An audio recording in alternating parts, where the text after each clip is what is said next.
guys, how's it going? Today we're going to be working on a couple of different things. We're starting off in here so I can give you an update on the geranium seedlings that we planted November the 14th. So they today are exactly 7 weeks old. And then I've got a small seed unboxing to do. This is my seed order for 2024. Can you believe that? It's so little. And when we're done with that, we are going to head out into the garden and plant some bulbs. Tulips and Iris reticulata that I have left over from the fall. I have been chilling them in the root cellar, so technically I could take them out. I think they've been chilled long enough. I could pot them in the greenhouse and force them to grow on early, but I don't think I want to have to mess with planting them out again after they're done blooming in pots. I just want to get them in the ground if we can. It will be a little bit of an experiment, but we've had a couple of really nice days in the high 40s with sun, and things aren't as frozen as they have been in years past. I mean, most years at this time we were covered in snow. You can see I still have my Christmas tree up in here. That's the one benefit of not putting a bunch of red or really Christmassy looking things on this tree. I mean, it's a lot of glass and nature stuff, so I can leave it up through a good portion of January. I've just been so enjoying it this year. Anyway, let's start off with the geranium update. So these are a variety called Maverick White, planted from seed on November the 14th, and we started them in the studio. Aren't these amazing? And 10 out of the 11 seeds germinated and came up. The packet was only supposed to have 10 seeds in it anyway, so I consider that a great success. After they came up, about 3.5 weeks later, we came in and potted them up into various sizes of terracotta. This is just a gray clay pot right here. And this is where they've been. I just put them in this galvanized tray just so it could act as a saucer. And you know, a lot of the days they've been in here, it's been overcast, but bright. You know, I mean, even though the sun is not really, it's trying to burn through the clouds so bad. It peeked through for about 30 minutes there. I was getting so excited, but it's looking fairly gray all the way. So I think we're gonna be overcast the rest of the day. But I think even those few afternoons of sun that we've had, I've seen a lot of growth. They look very happy, very happy. I mixed in some flower tone fertilizer in with the soil. So I haven't been fertilizing these with any kind of liquid fertilizer at all. Because they have stuff in the soil to feed from. And that was kind of an experiment as well. I'm just very happy with how these look. The whole thing was kind of meant to be an experiment anyway, just to see, you know, what they would do in here over the winter. And I'm hoping for some early spring blooms so we can use some white geraniums and some spring arrangements. I think that would be really pretty. Let's get into our box of seeds. These are from Johnny's. I get a lot of my seeds from my parents' garden center. They do a lot in bulk seeds, and they're all varieties that are kind of tried and true that do really well in our area. And they do have those online as well on their website. We can link that down below. But for some of those specialty varieties and some of my cut flowers, Johnny's has been a really good resource. Some of these I have grown before, but some of them are brand new varieties to me. So maybe we can pop a picture up on the screen so you guys can see what I'm hoping to get from these varieties. So let's just start with this one and we will work our way through the box. I don't have these organized obviously in any sort of fashion, so it might be kind of all over the place. But first I did order some fresh Lisianthus seed. The same day I started the geranium seeds, I also started some Lisianthus. They come pelleted because the seeds are so tiny, and pelleted seed do not last very long on the shelf. So one of my trays did not come up because they were like 2-year-old seeds, and 2 of the other trays did come up. So I wanted fresh anyway so that we could plant them at my normal schedule, which is sometime in January. All that said, we've got Voyage 2 Champagne. We've got the Rosanne Brown. I love that variety, so pretty. The Voyage 2 First Love, Rosanne Black Pearl, the Voyage 2 White Improved.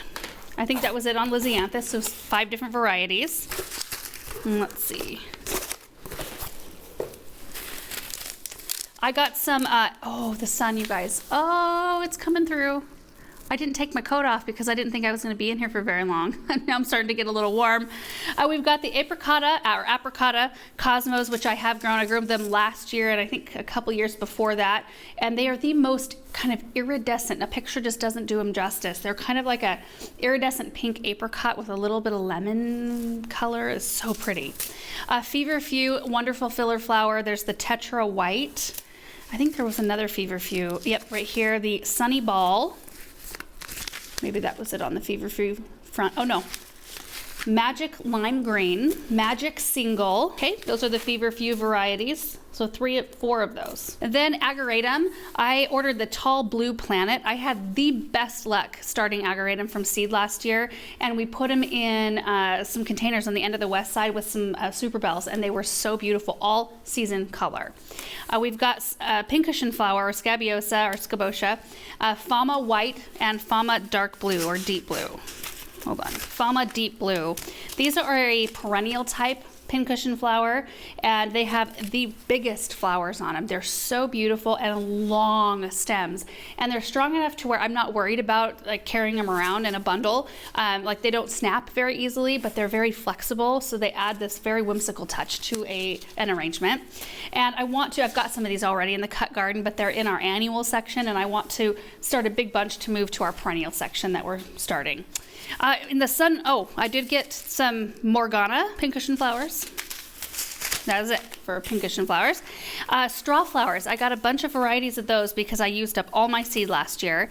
Vintage White, King Size Red, Purple Red, Apricot Peach, so pretty, and Golden Yellow. I did get a couple of different varieties of lettuce that I want to start in the greenhouse. So some more of the Casey. Oh my goodness, that sun is just now like, woo!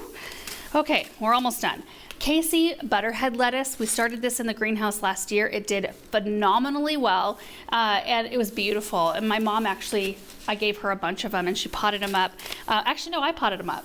I can't even remember now, but I potted up a bunch of them in little gray concrete containers, and she used them in her Easter centerpiece. And they were so pretty mixed in with bunnies. And I mean, it's good to eat too, but it's really pretty decoration for spring. And then we've got the Salanova green butter lettuce.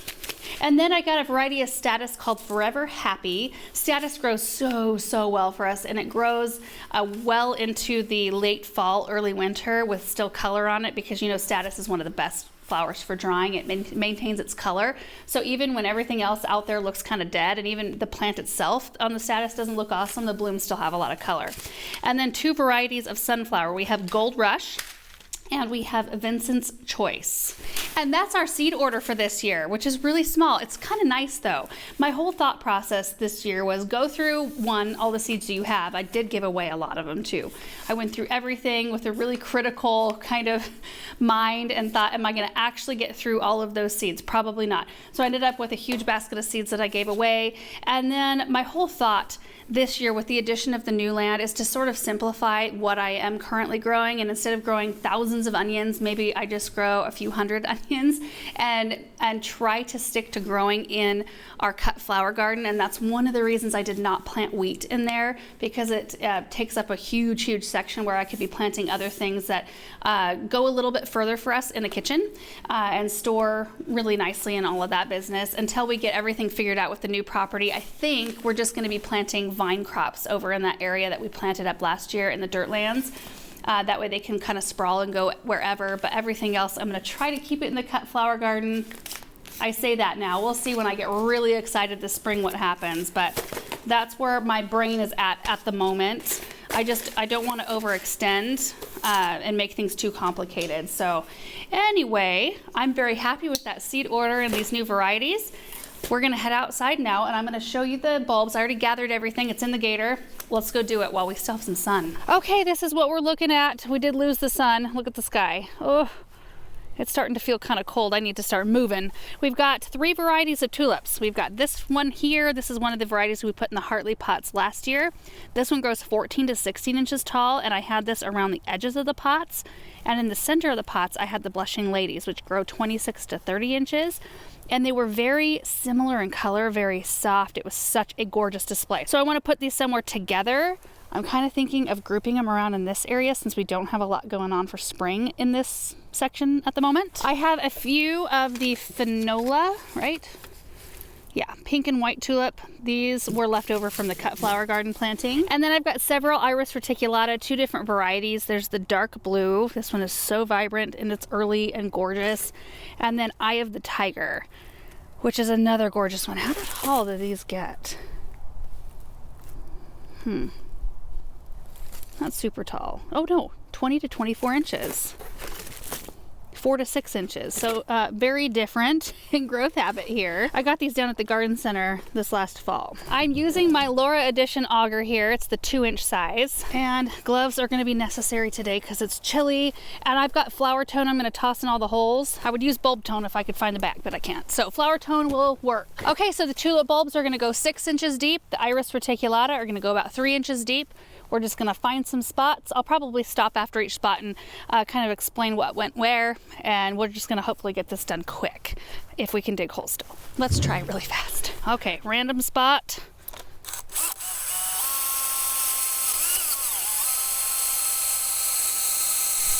Yep, we can do it.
Okay, I've got 621 holes dug.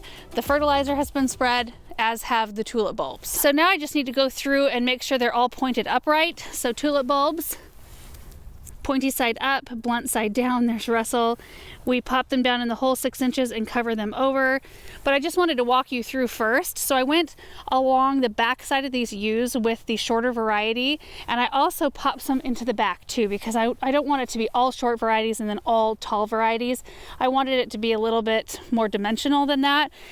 So we've got just groupings of random numbers. I mean, it can be anywhere from 3 to 13, I think was my biggest grouping. Like right in here, there's a grouping of the blushing ladies surrounded by shorter. Anyway, I just kind of went back and forth with all the varieties, and I did pop some over on this side as well. You can see that there is not very much going on this side, and I just didn't want it to be even more lopsided. I'm probably going to come in with more U's and put them on the other side, so I went ahead and made sure that all of my tulips were back far enough to where I could do that. I just need to get my hands on some of those first. I need one more to finish this side as well, I think. Or wait, I was going to put pots out here. I can't remember. Okay, so this part is going to take me a little while. I've got my nailing pad. We're just going to get after it and get it done. It's feeling chilly out here though. Let me see. I saw that there's snow on the forecast for tomorrow. Yeah, right now it's 35. Supposed to get snow starting this evening. Excellent. Okay, let's get this done.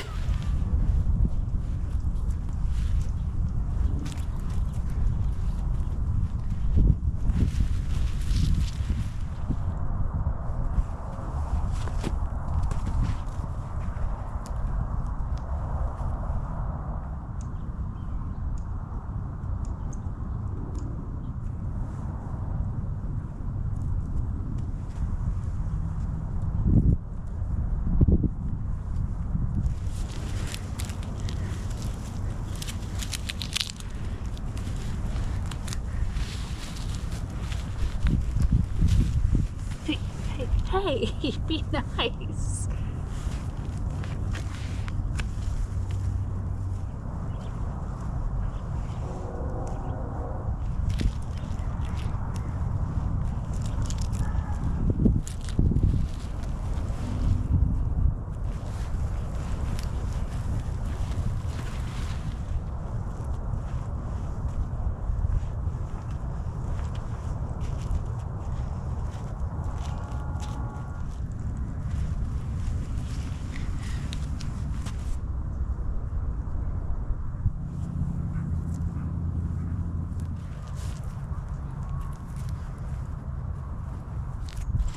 Ta-da! All I have to really show for all that work is the roughed up mulch and hopefully a beautiful show in the spring. I wasn't able to get all of them exactly 6 inches down because this spot right here used to be our old driveway and the soil is so hard to get through, especially in this area.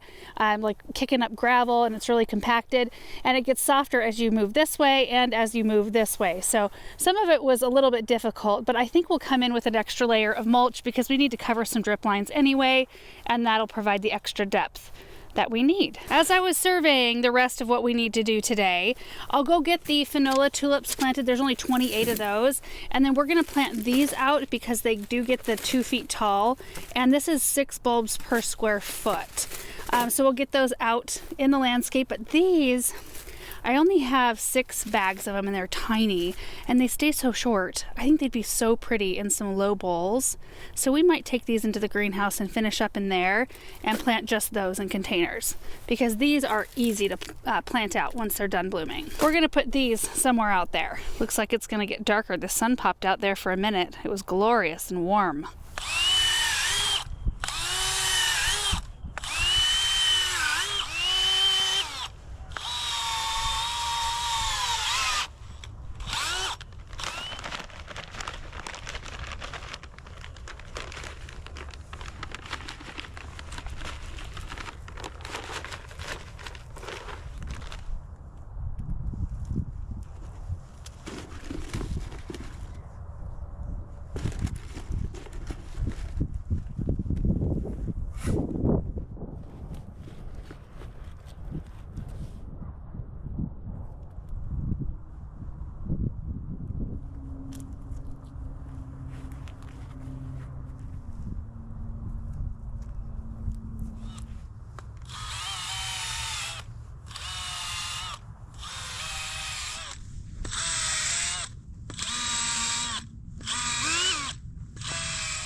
All the Finola tulips ended up right here in 3 different groups. So there's a group kind of around the back side of this rose, a little grouping in here, and a grouping behind the daylilies. And all of the Eye of the Tiger, Iris reticulata, ended up right in here. It's just gonna be this big, beautiful drift. I'm so excited. I haven't really developed this area or worked on it all that much. I did add the Dobbs Frosted Juniper and the Baby Blue Spruce last year, and these roses, which are a cream colored rose, but there's no perennials or anything like that yet. So I think having that grassy texture right there and late spring blooms will be beautiful. Okay, all we have to do is plant up the rest of the iris and we'll go to the greenhouse for that. I've got to find a pot too.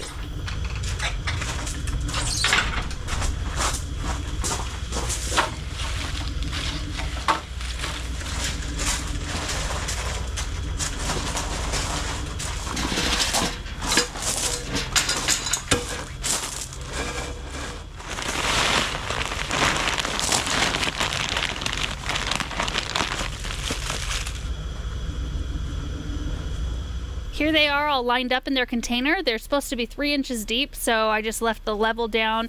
I'll cover over the top of them, get them watered in, and they should start to grow here fairly quickly.